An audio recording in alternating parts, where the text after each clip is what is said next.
La estrategia que ha aplicado el gobierno nacional de Panamá para enfrentar la epidemia de la COVID-19 o el coronavirus ha sido la misma que se ha aplicado en todo el mundo, el hashtag Quédate en casa. Sin embargo, lo que para algunos representa una vacación no planificada, para otros simplemente es el recrudecimiento de su realidad. ¿Cómo es posible que el gobierno nos decía que nos quedemos en casa para nosotros que somos independientes? Nos decían y los guardias nos lleven hasta el punto de ponernos multa por estar en la calle haciendo un trabajo que la familia de nosotros depende de esto. Entonces, no es que nosotros vamos a mandar al gobierno, sino que el presidente, si él no hubiera dado alguna bonificación de algo, ya uno tiene para quedarse en su casa, pero nosotros no nos han dado ni un bono ni nada que nos pueda a nosotros representar para nuestra familia. O sea que los encerraron prácticamente a morirse de hambre. Sí, a morirnos de hambre porque si salimos nos llevan. Ahora ponen un número de que no sé qué y no te dejan comprar en el súper. No es justo.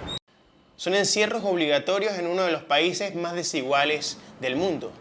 Panamá, el Dubái de las Américas, tiene 1 millón de pobres. De esos 1.500.000 son personas que se estrenan recién en la vida, o sea, niños. En este mar de inequidad, conocido como Panamá, un 37,7% de la riqueza generada por el país va a parar al 10% más rico.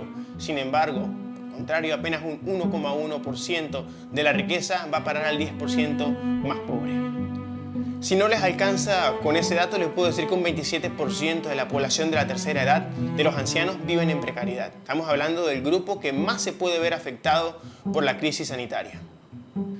Seguramente ya algunos están preguntándose, ¿pero qué tiene que ver este tema de la desigualdad que tanto repiten con la crisis de la COVID-19 y con el hashtag Quédate en casa? Si no me creen a mí, vamos a preguntarle a una experta, a la economista Maribel Gordón, que seguramente tiene una idea más clara. Aquí se plantea la política de quédate en casa, pero no es lo mismo quédate en casa para quienes tienen un metraje cuadrado por encima de los dispositivos o disposiciones técnicas en materia de vivienda digna, a quienes tienen una casa que está por debajo del metraje cuadrado o sencillamente no tienen casa. Quédate en casa es factible para un grupo de la población que tiene garantizada su alimentación, no para aquellos que han estado y viven en el desempleo o que han perdido hoy su empleo. Partamos de acá para hablar entonces de precariedad habitacional. En Panamá existen cerca de 1.200.000 personas, según los movimientos sociales, que no tienen techo propio. Esto se suma a los cerca de 500.000 asentamientos informales que están formados por grupos de personas que dan o buscan dar solución a la falta de techo, yéndose a vivir a lugares no habilitados, sin sistemas de salud, sin sistemas de saneamiento, sin servicios básicos, para dar solución, como digo, a esa falta de techo. Ahora pasemos a la precariedad laboral. Cerca de 600.000 personas en Panamá practican la economía informal, una economía de trabajo que se traduce en falta de prestaciones o, por ejemplo, de tener jubilaciones cuando sean viejos o tener algún tipo de fondo que los cubra cuando se enferman y no puedan trabajar. También hablamos del cerca de 40% de los asalariados de este país que devengan menos de $600, una cifra que todos sabemos que no cubre las necesidades más básicas.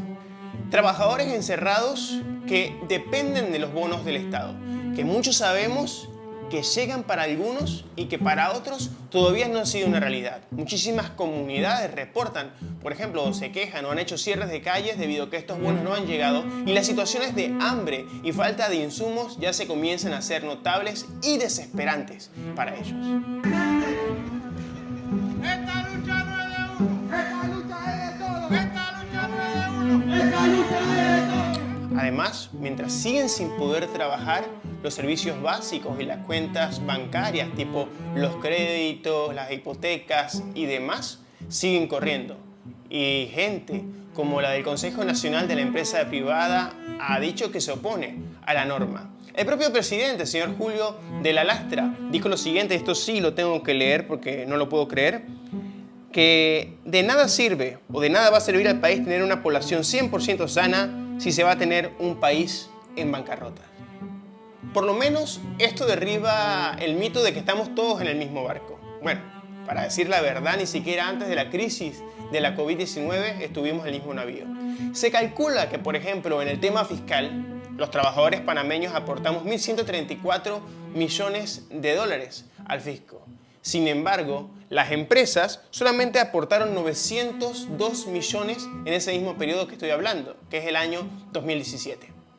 Empresas privadas, incluyendo multinacionales, que han sido exentas de 304 millones de dólares en el año 2017, que no aseguran o no brindan trabajo digno y de calidad y cuya mayor parte de las ganancias, que son miles de millones de dólares que sacan de Panamá, van a parar a cuentas en el extranjero.